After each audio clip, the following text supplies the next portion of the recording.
My dear student, welcome on reliable master. मेरा नाम है ऋषि और आज हम करने जा रहे हैं कुछ प्यार भरी बातें। टॉपिक है हमारा जेनेटिक्स। जेनेटिक्स में बेसिकली दो पार्ट होते हैं। First part principle of inheritance and variation, and जो सेकंड पार्ट होता है वो होता है molecular basis of inheritance.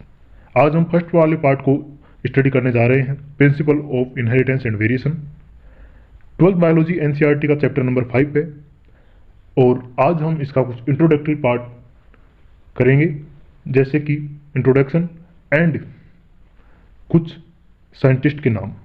Okay, let's start. Introduction में जो पहले बात आती है वो कि जेनेटिक्स की टर्म किसने दी। जो जेनेटिक्स की जो टर्म दी गई थी वो डब्ल्यू वेटसन के द्वारा दी गई थी। Term was given by W वेटसन।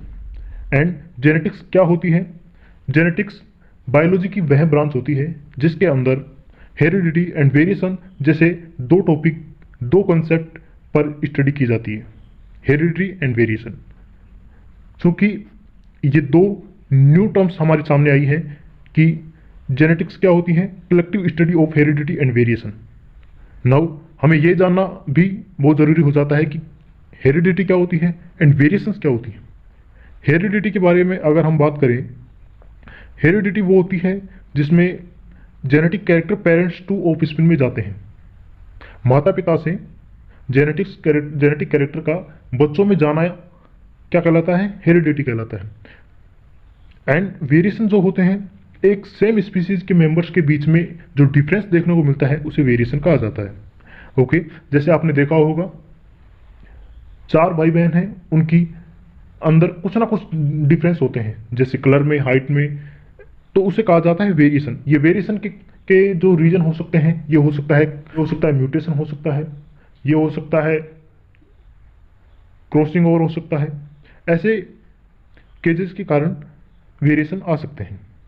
Okay, heredity से ही एक मिलती हुई टर्म्स होती है। कहीं कहीं हम हेरिडिटी की जगह पर इनहेरिटेंस का यूज कर लेते हैं। इनहेरिटेंस आखिर होता क्या है? इनहेरिटेंस जो होता है वो प्रोसेस होती है जिसमें कि जेनेटिक कैरेक्टर पेरेंट्स से ऑफ स्पिन में जाते हैं। अब आप कहेंगे कि इनहेरिटेंस एंड हेरिडिटी के अंदर डिफरेंस क्या है सर? तो इनहेरिडिटी जो होती है वो स्टडी है जेनेटिक कैरेक्टर का पेरेंट्स से ऑफ स्पिन में जाने को। एंड जो वेरिएशन जो होता है वो डिफरेंस होता है। एंड इनहेरिटेंस क्या होती है? वो प्रोसेस होती है। इनहेरिटेंस एक प्रोसेस है जो कि जिसमें कि जेनेटिक कैरेक्टर पेरेंट्स से ऑफ स्पिन में जाते हैं। Okay, you get it this? Okay, चलो हम इससे आगे बात करते हैं। तो आगे जो एक टॉपिक है कि development of genetic character. Genetic character के डेवलपमेंट के लिए कुछ रिक्वायरमेंट, कुछ कंडीशंस का रिक्वायरमेंट फुलफिल होना जरूरी होता है। जैसे जो फर्स्ट कंडीशन है वो है gene should be present. My dear student, अगर जेनेटिक कैरेक्टर चाहिए तो उसके लिए जीन का प्रेजेंट होना मस्ट है। ओके, ऐसे ही सेकंड है जेनेटिक कैरेक्टर के लिए कि जीन का एक्सप्रेस होना भी जरूरी है। जीन के होने ही सब कुछ नहीं है, जीन का होना सब कुछ नहीं है, लेकिन जीन का होना भी जरूरी है और जीन का एक्सप्रेस करना भी जरूरी है। ऐसे ही तीसरी जो रिक्वायरमेंट होती है सूटेबल कंडीशन। ओके स्टूडेंट, अब हम इसको एक सेल के लेवल पर ले जाकर समझते हैं और इसे एक बहुत अच्छा समझ डेवलप करने की कोशिश करते हैं। जैसे ये एक सेल है, ये हमने एक सेल ड्रॉ की है। हर एक सेल के अंदर 46 क्रोमोसोम होते हैं। जैसे इसके अंदर ये क्रोमोसोम है। ओके, क्रोमोसोम के ऊपर होती है जीन। ये जीन आरएनए का फॉर्मेशन करती है, आरएनए से प्रोटीन बनाती है। जीन का आरएनए से प्रोटीन, प्रोटीन से एंजाइम बनना, एंजाइम से सबस्ट्रेट टू प्रोडक्ट बनना, ये सब होता है जीन का एक्सप्रेशन। इसे कहते हैं हम जीन ने अपने आप को एक्सप्रेस किया है। ओके, जीन ने अपने आप को एक्सप्रेस किया है, तो इसके रिजल्टेंट में एक कैरेक्टर आया है। एग्जाम्पल के लिए लिया हमने माना है कि जो कैरेक्टर आया है वो आया है हाइट, क्योंकि ये एक जीन की वजह से आया है। ये कैरेक्टर, हाइट वाला कैरेक्टर एक जीन की वजह से आया है, इसलिए ये जेनेटिक है। और ये कैरेक्टर है अपने आप में, हाइट एक कैरेक्टर है, इसलिए ये एक जेनेटिक कैरेक्टर हुआ। ओके, ऐसे ही तीसरी जो रिक्वायरमेंट है वो है suitable condition requirement. Suitable condition, आप कहेंगे कि सूटेबल कंडीशन क्या क्या हो सकती है सर? सूटेबल कंडीशन जैसे कि मिनरल्स, विटामिन्स एंड हार्मोन्स। होता कभी कभी ये है कि मान लीजिए पेरेंट्स की हाइट अच्छी है लेकिन बच्चों की हाइट में माइन्यूट डिफरेंस आ जाते हैं, कुछ डिफरेंस आ जाती हैं, कुछ कम रह जाती हैं। उसका एक रीज़न ये भी हो सकता है कि उनमें हार्मोन का इम्बैलेंस रहा हो, उनकी एक परफेक्ट डाइट ना रही हो। इसीलिए ये फैक्टर्स का फुलफिलमेंट होना भी बहुत ज़रूरी होता है। ऐसे ही दो एग्जांपल और लेते हैं कि आपने देखा होगा कि जो हमारी हाइट जो होती है वो 18 से 20 की उम्र तक बढ़ लेती है, उसके बाद में हमारी हाइट नहीं बढ़ती है। ऐसा क्यों होता है? हमारे पास हाइट की जीन है तो वो लाइफ लॉन्ग है जीन। ऐसा तो है नहीं कि हमने 18 से 20 की उम्र में जाने के बाद में हाइट की जीन को अपने शरीर से निकाल कर फेंक दिया जिसके कारण हमारी हाइट बढ़ना बंद हो गई। ऐसा तो नहीं है, जीन तो पहले भी थी, अभी भी है।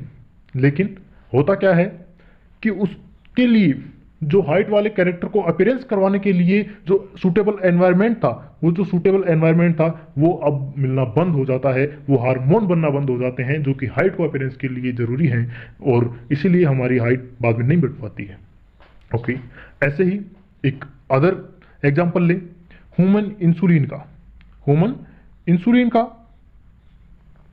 इंसुलिन की जो जीन होती है वो बॉडी के हर एक सेल के अंदर होती है, बॉडी के हर एक सेल के अंदर इंसुलिन की जीन होती है। लेकिन आपने आपको पता होगा कि जो इंसुलिन जो बनता है वो पैनक्रियाज की बीटा सेल्स के अंदर ही बनता है। वहीं पर क्यों बनता है? जब बॉडी के हर एक सेल के अंदर इंसुलिन की जीन है तो हर एक जगह पर बनना चाहिए, वहीं पर क्यों बनता है माय डियर फ्रेंड्स? वो इसलिए बनता है वहां पर क्योंकि वहां पर, कहां पर, पैनक्रियाज की बीटा सेल्स में वो सूटेबल एनवायरनमेंट होता है, वो फुलफिलमेंट एनवायरनमेंट मिलता है जिससे कि इंसुलिन की जीन अपने आप को एक्सप्रेस करती है और इंसुलिन बनाती है। ओके स्टूडेंट, नाउ हम अगले पार्ट पर मूव ऑन करते हैं। जो अगला पार्ट है वो है history of researches in genetics. हम इस पार्ट में उन साइंटिस्ट के बारे में बात करेंगे जिन्होंने अपना जीवन जेनेटिक्स के नाम कर दिया। हम उन साइंटिस्ट के लिए, उनके सम्मान में उन साइंटिस्ट का यहाँ पर पढ़ते हैं।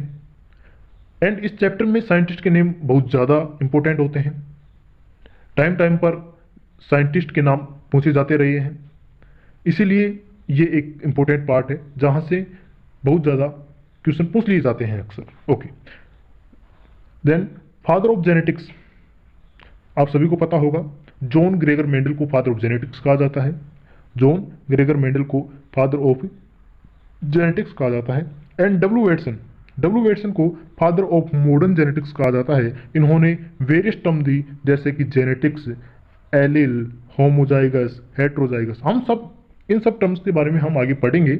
आप जो है सिर्फ अभी इन बातों को याद रखें कि डब्ल्यू वेटसन ने ये टर्म्स दी थी, जेनेटिक्स, एलिल, होमोजाइगस, हेट्रोजाइगस, और इन्हें फादर ऑफ मॉडर्न जेनेटिक्स कहा जाता है। आगे बात करते हैं टी.एच. मॉर्गन। ये नाम आगे भी बहुत बार आएगा। इन्हें एक्सपेरिमेंटल जेनेटिक्स का फादर कहा जाता है। इन्होंने जो अपने परफॉर्म किए थे वो ड्रोसोफिला पर किए थे। इन्होंने ड्रोसोफिला पर ही क्यों अपने एक्सपेरिमेंट परफॉर्म किए, ये हम आगे इसके बारे में डिटेल स्टडी करेंगे। और he propose various concept like linkage, sex linkage, crossing over, criss cross inheritance. ये सारे जो कंसेप्ट हैं वो भी हम आगे डिस्कस करेंगे। Okay, TH. मॉर्गन को एक्सपेरिमेंटल जेनेटिक्स का फादर कहा जाता है और इन्होंने एक बहुत ही अच्छी बात जो समझाई थी दुनिया के लिए, एक बात बताई थी, एक शानदार बात, कि he suggested that gene are linearly arranged on chromosome.